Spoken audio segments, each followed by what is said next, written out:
जय हिंद। मेरा नाम ब्यूटी सिंह है।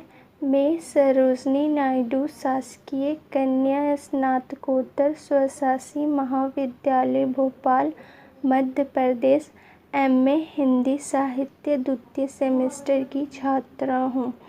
मैं यह कार्य अपने निर्देशक डॉक्टर ललिता त्रिपाठी मैम के मार्गदर्शन में कर रही हूँ।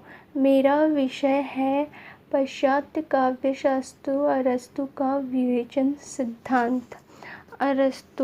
अरस्तु एक यूनानी दार्शनिक थे। वो पाश्चात्य काव्यशास्त्री थे। उनका जन्म 384 ईसा पूर्व अथवा मृत्यु 322 ईसा पूर्व 62 साल के उम्र में यूनान में हुआ था। अरस्तु के गुरु का नाम प्लेटो था। अरस्तु सिकंदर महान के गुरु थे। विरेचन का परिचय। विरेचन कैथारसिस का हिंदी अनुवाद है। विरेचन का अर्थ। इसका अर्थ है रोचक औषधि के द्वारा शारीरिक विकारों अर्थात उदर के विकारों की शुद्धि है। स्वास्थ्य के लिए जिस प्रकार शारीरिक मल का निष्कासन शोधन आवश्यक है, उसी प्रकार ईर्ष्या, द्वेष, लोभ, मोह और क्रोध आदि मानसिक मलों का निष्कासन एवं शोधन आवश्यक है। विरेचन का स्वरूप। विरेचन का उल्लेख अरस्तु की रचनाओं में केवल 2 स्थानों पर मिलता है।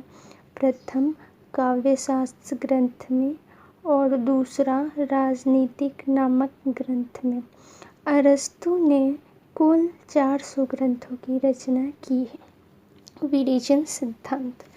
कैथारसिस द्वारा अरस्तु ने प्रतिपादित किया कि कला और साहित्य के द्वारा हमारे दूषित मनोविकारों का उचित रूप से विरेचन हो जाता है। सफल त्रासदी विरेचन द्वारा करुणा और त्रास के भावों का उद्भिद करती है, उनका समंजन करती है और इस प्रकार आनंद की भूमिका प्रस्तुत करती है। विरेचन से भावात्मक विश्रांति ही नहीं होती, भावात्मक परिष्कार भी होता है। इस तरह अरस्तु ने कला और काव्य को प्रशंसनीय, ग्राह्य और संन्यास रक्षणीय सिद्ध किया है।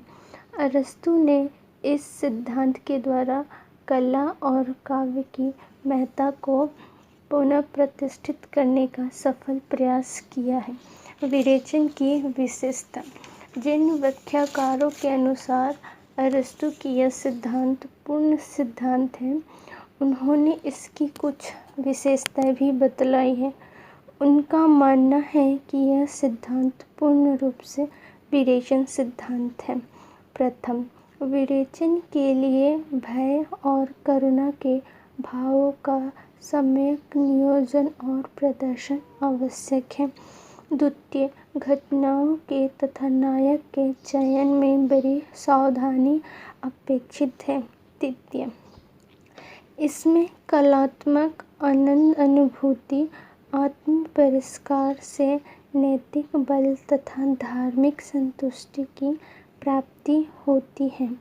विरेचन सिद्धांत की अनेक समीक्षकों ने जहाँ तारीफ की है, वहीं कुछ समीक्षकों ने आलोचना भी की है। जैसे एवरेमांड ने इस सिद्धांत को निरर्थक बताया है और कहा है कि यह सिद्धांत ग्रहण करने योग्य नहीं है तथा यह समझ से परे भी है। लुक्स जैसे आलोचकों का मत है कि त्रासदी न तो मानसिक रोगों की औषधि है, न रंगशाला, बल्कि यह एक अस्पताल है। आलोचक यह भी आरोप लगाते हैं कि त्रासदी में प्रदर्शित भाव अवास्तविक होते हैं, जो हमारे भावों को उत्तेजित नहीं करते। विरेचन की बात तो बहुत दूर की बात है।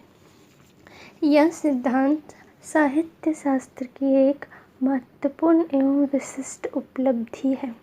अरस्तु के विरेचन सिद्धांत की तुलना अभिनवगुप्त के अभिव्यक्तिवाद से की जाती है, क्योंकि दोनों विद्वान काव्य आनंद या रसास्वाद के मूल में वासनाओं के विरेचन की बात कहते हैं। वस्तुतः अरस्तु का यह सिद्धांत उनकी एक बहुत बड़ी उपलब्धि है। अरस्तु ने इस सिद्धांत के द्वारा कला और काव्य की माता को पुनः प्रतिष्ठित करने का सफल प्रयास किया है। आभार।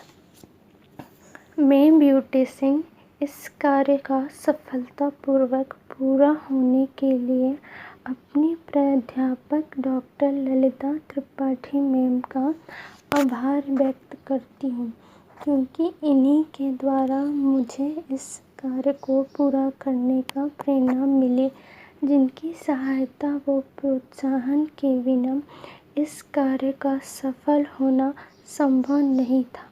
मैं अपने साथ के सभी विद्यार्थियों को भी धन्यवाद करती हूँ, जिन्होंने मेरी अप्रत्यक्ष रूप से सहायता की इस कार्य को सफल बनाने में। संदर्भ: गूगल, विकिपीडिया, www.hindisahiत्य.com, क्रोम। धन्यवाद।